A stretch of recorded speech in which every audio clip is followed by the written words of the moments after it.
Hi friends, ನಮಸ್ತೆ. TRD ಚಾನಲ್ಗೆ ತಮಗೆಲ್ಲರಿಗೂ ಪ್ರೀತಿಯ ಸ್ವಾಗತ. ಫ್ರೆಂಡ್ಸ್, ಎಲ್ಲರೂ ಹೇಗಿದ್ದೀರಾ? ಚೆನ್ನಾಗಿದ್ದೀರಾ ಅಂತ ಭಾವಿಸ್ತೀನಿ. ಸೊ ಇವತ್ತು ಒಂದು ಡಿಫ್ರೆಂಟ್ ಆಗಿರೋ ಒಂದು ರೆಸಿಪಿಯನ್ನ ಮಾಡ್ತಾ ಇದ್ದೀನಿ. ಮಾಡ್ತಾ ಹೇಳ್ತೀನಿ ಏನು ಮಾಡ್ತಾ ಇದ್ದೀನಿ ಅಂತ ಹೇಳಿ, ಓಕೆನಾ? ಇವಾಗ ಬಾಣಲಿನಲ್ಲಿ ಎಣ್ಣೆ ಹಾಕಿದ್ದೀನಿ. ಸ್ವಲ್ಪ ಎಣ್ಣೆ ಕಾದಿದೆ. ಇವಾಗ ಸಾಸಿವೆ ಜೀರಿಗೆಯನ್ನು ಹಾಕೊಳ್ತಾ ಇದ್ದೀನಿ. ಸಾಸಿವೆ ಜೀರಿಗೆ ಚಟಪಟ ಅಂತ ಸಿಡಿತಾ ಇದೆ. ಇವಾಗ ಕರ್ಬೇವಿನ ಸೊಪ್ಪನ್ನು ಹಾಕ್ತಾ ಇದ್ದೀನಿ. ಸ್ವಲ್ಪ ಸ್ಟವ್ ಫ್ಲೇಮನ್ನು ಕಡಿಮೆ ಮಾಡ್ಕೊಳ್ತಾ ಇದ್ದೀನಿ, ಸಿಡಿಯತ್ತೆ ಅಂತ ಹೇಳಿ. ಸೊ ಇವಾಗ ಕರ್ಬೇವಿನ ಸೊಪ್ಪನ್ನು ಹಾಕ್ತಾ ಇದ್ದೀನಿ. ಹಾಗೆ ಒಂದು ಈರುಳ್ಳಿಯನ್ನು ಹೆಚ್ಚಿದೆ, ಅದನ್ನು ಹಾಕ್ತಾ ಇದ್ದೀನಿ. ಇವಾಗ ಫ್ಲೇಮ್ ಜಾಸ್ತಿ ಮಾಡಿಕೊಂಡು ನಾನು ಮಿಕ್ಸ್ ಮಾಡ್ತಾ ಇದ್ದೀನಿ. ಒಂದು ಅರ್ಧ ಸ್ಪೂನಷ್ಟು ಉಪ್ಪು ಹಾಕಿದ್ದೀನಿ. ಇವಾಗ ಈರುಳ್ಳಿ ಸ್ವಲ್ಪ ಮಾಗಿದೆ. ಒಂದು ಮೀಡಿಯಂ ಟೊಮೆಟೊವನ್ನು ಹಾಕ್ತಾ ಇದ್ದೀನಿ. ಮಿಕ್ಸ್ ಮಾಡ್ಕೊಳ್ಳೋಣ. ಇವಾಗ ನಾನು ಸ್ಟವ್ ಫ್ಲೇಮನ್ನು ಕಡಿಮೆ ಮಾಡಿಲ್ಲ, ಹೈ ಫ್ಲೇಮಲ್ಲೇ ಟೊಮೆಟೊ ಬಾಡಿಸ್ತಾ ಇದ್ದೀನಿ. ಸ್ವಲ್ಪ 1/4 ಸ್ಪೂನ್ ಉಪ್ಪು ಹಾಕ್ತಾ ಇದ್ದೀನಿ.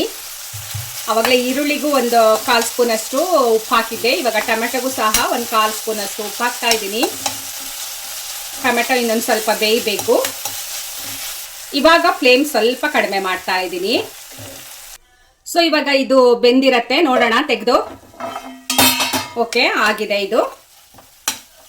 ಇವಾಗ ಸೊ ಇದಾಗಿದೆ ಅಲ್ವಾ, ಒಗ್ಗರಣೆ ಸ್ವಲ್ಪ ನನಗೆ ಈಗ ಒಂದು ಹೊತ್ತಿಗೆ ಅನ್ನ ಕಲಿಸ್ಲಿಕ್ಕೆ ಜಾಸ್ತಿ ಅನ್ನಿಸ್ತಾ ಇದೆ. ಹಾಗಾಗಿ ಸ್ವಲ್ಪ ಒಗ್ಗರಣೆಯನ್ನ ನಾನು ತೆಗೆದಿಡ್ತಾ ಇದ್ದೀನಿ ಫ್ರೆಂಡ್ಸ್. ಬೇಕು ಅಂದ್ರೆ ಕಲಿಸುವಾಗ ಮತ್ತೆ ಹಾಕೊಳ್ತೀನಿ. ಹೀಗೆ ಸ್ವಲ್ಪ ಒಗ್ಗರಣೆಯನ್ನ ಎತ್ತಿಡ್ತೀನಿ. ಓಕೆ, ಇಷ್ಟು ಸಾಕು. ನಿನ್ನೆ ನೀವು ನೋಡಿರ್ತೀರಾ, ನಾನು ವೆಜಿಟೇಬಲ್ ಸಾಗು ಮತ್ತೆ ಪೂರಿಯನ್ನ ಮಾಡಿದ್ದೆ. ಸೊ ನಿನ್ನೆ ಅಪ್ಲೋಡ್ ಮಾಡಿದ್ದೆ. ಸೊ ಇದು ಸಾಗು ಫ್ರೆಂಡ್ಸ್, ನೆನ್ನೆದು ಸಾಗು. ಇದು ತುಂಬಾ ಉಳಿದು ಬಿಟ್ಟಿತ್ತು. ಸೊ ನನಗೆ ಇಲ್ಲಿ ನನ್ನ ರಿಲೇಟಿವ್ ಇದ್ದಾರೆ, ಅವ್ರಿಗೂ ಕೊಟ್ಟು ಕಳಿಸ್ಬೇಕು ಅಂತ ಹೇಳಿ ನಾನು ಜಾಸ್ತಿ ಮಾಡಿದ್ದೆ. ಸೊ ನಿನ್ನೆ ನನಗೆ ತಗೊಂಡೋಗಿ ಕೊಡೋರೆ ಫ್ರೀ ಆಗಿರ್ಲಿಲ್ಲ. ನಮ್ಮ ಮನೆಯಲ್ಲಿ ಎಲ್ಲ ಬ್ಯುಸಿ ಆಗಿದ್ರು. ಸೊ ತಗೊಂಡು ಹೋಗಿ ಕೊಡೋಕೆ ಆಗ್ಲಿಲ್ಲ. ಇಲ್ಲೇ ಹತ್ರ ಮನೆ ಆದ್ರೂ ತಗೊಂಡೋಗಿ ಕೊಡೋಕೆ ಆಗ್ಲಿಲ್ಲ. ಸೊ ಹಾಗಾಗಿ ಇವತ್ತು ಇದನ್ನ ನಾನೇನ್ ಮಾಡ್ತೀನಿ ಅಂದ್ರೆ, ನೆನ್ನೆನೆ 3 ಹೊತ್ತು ತಿಂದ್ಬಿಟ್ಟಿದೀವಿ. ಸಾಗು, ಪೂರಿ, ಚಪಾತಿ, ಮತ್ತೆ ನೈಟ್ಗೆ ಚಪಾತಿ ಮಾಡಿದ್ದೆ. ಸೊ ಎಲ್ಲ ತಿಂದು ಬೇಜಾರಾಗ್ಬಿಟ್ಟಿದೆ. ಈಗ ಈ ತರ ಸಾಗು ಮಾಡಿದಾಗ ಉಳಿದ್ರೆ ಅದನ್ನ ಹೇಗೆ ಖರ್ಚು ಮಾಡೋದು ಅಂತ ಅಂದ್ರೆ ತೋರಿಸ್ತೀನಿ ನೋಡಿ. ಇವಾಗ ಈ ಒಗ್ಗರಣೆ ಮಾಡಿದ್ದೀನಲ್ಲ, ಈ ಉಳಿದಿರೋ ಸಾಗುನ ನಾನು ಇದಕ್ಕೆ ಹಾಕ್ತಾ ಇದ್ದೀನಿ ನೋಡಿ, ಹೀಗೆ. ಸೊ ನಿನ್ನೆ ನಾನು ಈ ಮಿಕ್ಸ್ ವೆಜಿಟೇಬಲ್ ಸಾಗುಗೆ ನಾನು ಒಗ್ಗರಣೆ ಮಾಡಿರ್ಲಿಲ್ಲ, ಯಾಕಂದ್ರೆ ಅದಕ್ಕೆ ಒಗ್ಗರಣೆ ಹಾಕಲ್ಲ. ಹಂಗಾಗಿ ಸೊ ಅಷ್ಟೇ, ಆ ರೆಸಿಪಿ ಏನ್ ನೋಡಿದೀರಾ ಅದಷ್ಟೇನೆ. ಸಾಗುಗೆ ಯಾವಾಗ್ಲೂ ಒಗ್ಗರಣೆ ಮಾಡೋದಿಲ್ಲ. ಸೊ ಈಗ ಫ್ರೆಂಡ್ಸ್, ಬಿಸಿ ಅನ್ನ ಮಾಡ್ಕೊಂಡಿದ್ದೀನಿ. ಸೊ ಇವಾಗ ಈ ಅನ್ನನ ಇದಕ್ಕೆ ಹಾಕಿ ಮಿಕ್ಸ್ ಮಾಡಬೇಕು. ಇದೇ ಸ್ಪೆಷಲ್ ರೆಸಿಪಿ, ಬಿಸಿ ಅನ್ನ ತಂಗಳ ಪಲ್ಯ. ಬಿಸಿ ಅನ್ನ ಈಗ ತಾನೇ ಮಾಡಿದ್ದು ಅನ್ನ ಇದು. ಸೊ ಇದನ್ನ ಹಾಕಿ, ಸೊ ಗೆಸ್ ಮಾಡಿರ್ಬೇಕು ಅನ್ಕೊಳ್ತೀನಿ ನೀವೆಲ್ಲ. ಸೊ ಗೆಸ್ ಮಾಡಿ ಫ್ರೆಂಡ್ಸ್, ಏನಿರಬಹುದು, ನಾನು ಏನ್ ಮಾಡಿದೆ ಅಂತ ಹೇಳಿ. ಸೊ ಆಲ್ರೆಡಿ 3/4% ಮುಗಿದೋಯ್ತು. ಸೊ ಇನ್ನೊಂದು 1/4% ಇದೆ. ಸೊ ನೀವು ಗೆಸ್ ಮಾಡ್ಬೋದು ಆರಾಮಾಗಿ. ಅನ್ನ ನೋಡಿ ಎಷ್ಟು ಉದ್ರುದ್ರಾಗಿ ಆಗಿದೆ. ಮಿಕ್ಸ್ ಮಾಡೋಣ ಹೀಗೆ. ಸೊ ಹೀಗೆ ಉಳಿದು ಬಿಟ್ರೆ ಏನಾದ್ರೂ ಅದನ್ನ ಮತ್ತೆ ಫ್ರೆಶ್ ಆಗಿ ಏನಾದ್ರೂ ಮಾಡಿ ಖಾಲಿ ಮಾಡೋಕ್ಕಾಗತ್ತಾ ಅಂತ ನೋಡ್ಬೇಕು ಫ್ರೆಂಡ್ಸ್. ಸುಮ್ಮನೆ ಇಟ್ಟು ಕುದಿಸಿ ಇಟ್ರೆ ಸೊ ಟೇಸ್ಟ್ ಹೋಗುತ್ತೆ, ಹಾಳಾಗತ್ತೆ. ಅದನ್ನೇ ತಿಂದು ಬೇಜಾರಾಗತ್ತೆ.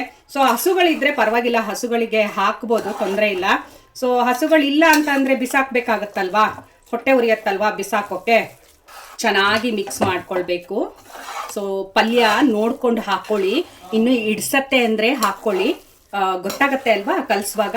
ಸೊ ಹೀಗೆ ಸಾಗು ಪೂರಿ ಮಾಡಿದಾಗ ಸಾಗು ಉಳಿದ್ರೆ, ಮಿಕ್ಸ್ ತರಕಾರಿ ಸಾಗು ಉಳಿದ್ರೆ ಹೀಗೆ ಮಾಡಿಕೊಂಡು ತಿಂದು ಖಾಲಿ ಮಾಡಿ ಬಿಸಾಕ್ಬೇಡಿ ಫ್ರೆಂಡ್ಸ್. ತುಂಬಾ ಕಷ್ಟ, ಗಂಡಸರು ತುಂಬಾ ಕಷ್ಟಪಟ್ಟು ತಂದಿರ್ತಾರೆ. ಸೊ ಹೊರಗಡೆ ಹೋಗಿ ದುಡ್ದು. ಸೊ ನಾವು ಮನೇಲಿ ಕುತ್ಕೊಂಡು ಮಾಡ್ತೀವಿ, ನಮ್ದು ಒಂದ್ ರೀತಿ ಕಷ್ಟ. ಆದ್ರೆ ಹೊರಗಡೆ ಹೋಗಿ ದುಡಿಯೋದು ಇನ್ನೂ ಕಷ್ಟ ಅಲ್ವಾ. ಸೊ ಹಾಗಾಗಿ ಏನು ವೇಸ್ಟ್ ಮಾಡದೆ ಹೀಗೆ ಮಾಡಿ. ಸೊ ನಾವು ಎಷ್ಟೇ ವೇಸ್ಟ್ ಮಾಡದೆ ನಾವು ಜಾಣತನದಿಂದ ಮಾಡಿದ್ರು ಸೊ ಶಬಾಷ್ ಅನ್ನೋರು ಇರಲಿ, ತೊಂದರೆ ಇಲ್ಲ. ಸೊ ಮಾಡಿದ್ರೆ ತಪ್ಪೇನಿಲ್ಲ, ನಮ್ಮನೆ ನಾವು ಕಾಪಾಡ್ಕೊಳ್ಬೇಕಲ್ವಾ. ಸೊ ಹಾಗಾಗಿ ಹೆಣ್ಮಕ್ಳು ಬುದ್ಧಿವಂತರಾಗಿರ್ಬೇಕು, ಜಾಣರಾಗಿರ್ಬೇಕು. ಉಳಿದಿದ್ದನ್ನ ಬೀಸಾಡದೆ ಹೀಗೆ ಜಾಣತನದಿಂದ ಖಾಲಿ ಮಾಡೋದನ್ನ ಕಲ್ತ್ಕೊಳ್ಬೇಕು. ನೋಡಿ, ನೋಡೋಕ್ಕೂ ಎಷ್ಟು ಚೆನ್ನಾಗಿ ಕಾಣಿಸ್ತಾ ಇದೆ. ಯಾರಾದ್ರೂ ಹೇಳ್ತಾರಾ ಸೇಮ್ ಪಲಾವ್ ತರ ಕಾಣಿಸ್ತಾ ಇಲ್ವಾ ಫ್ರೆಂಡ್ಸ್? ಅಲ್ವಾ? ಈಗ ನಾನು ಟೇಸ್ಟ್ ಮಾಡಿ ಹೇಳ್ತೀನಿ ಹೇಗಿದೆ ಅಂತ ಹೇಳಿ.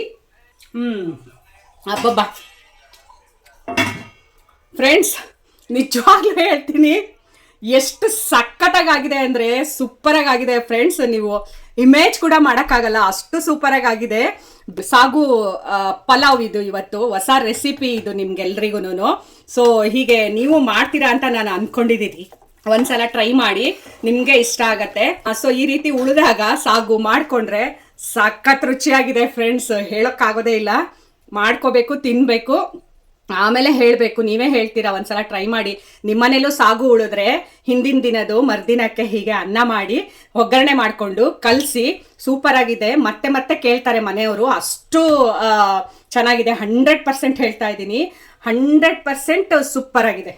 ಓಕೆ, ಇವಾಗ ನಾನು ಸರ್ವ್ ಮಾಡ್ತೀನಿ. ನಮ್ಮ ಮನೇಲಿ ಊಟಕ್ಕೆಲ್ಲ ಕಾಯ್ತಾ ಇದ್ದಾರೆ. ನಂದು ಯಾವಾಗಲೂ ಹೀಗೆ ಆಗುತ್ತೆ ಲೇಟು.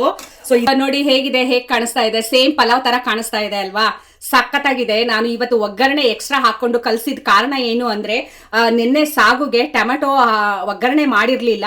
ಸೊ ಒಂದು ಈರುಳ್ಳಿ ಹಾಕಿದ್ದೆ, ಆದ್ರೆ ಟೊಮೆಟೊ, ಸಾಸಿವೆ, ಜೀರಿಗೆ ಎಲ್ಲ ಏನು ಹಾಕಿರ್ಲಿಲ್ಲ. ಸೊ ಹಾಗಾಗಿ ಇವತ್ತು ಒಗ್ಗರಣೆ ಹಾಕೊಂಡು ನೆನ್ನೆದು ತಂಗಳದ್ದು ತರಕಾರಿ ಸಾಗುನ ಹಾಕಿ ಇವತ್ತು ಬಿಸಿ ಅನ್ನ ಮಾಡಿ ಕಲಸಿದ್ದೀನಿ. ಹೆಂಗೆ ನಾವು ಫ್ರೆಂಡ್ಸ್, ಹೆಂಗೆ ಸೂಪರ್ ಅಲ್ಲ? ನಾವು ಈ ಥರ ಎಲ್ಲ ಉಳಿದಿದ್ದನ್ನ ಖಾಲಿ ಮಾಡೋದ್ರಲ್ಲಿ ನಂಬರ್ 1 ನಾವು.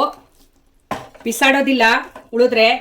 ಸೊ ಕೊನೆ ಪಕ್ಷ ನಾನಾದರೂ ತಿಂದು ಖಾಲಿ ಮಾಡ್ತೀನಿ, ಗಂಡಸ್ರಿಗೆ ಜಾಸ್ತಿ ಕೊಡಲಿಲ್ಲ ಅಂದರು. ಬಟ್ ಇದು ಇವತ್ತು ನಮ್ಮ ಮನೆಯಲ್ಲಿ ಯಾರೂ ಬಿಡೋದಿಲ್ಲ, ಆ ಥರ ತಿಂತಾರೆ. ಹಂಗಿದೆ ಇದು ಇವತ್ತು.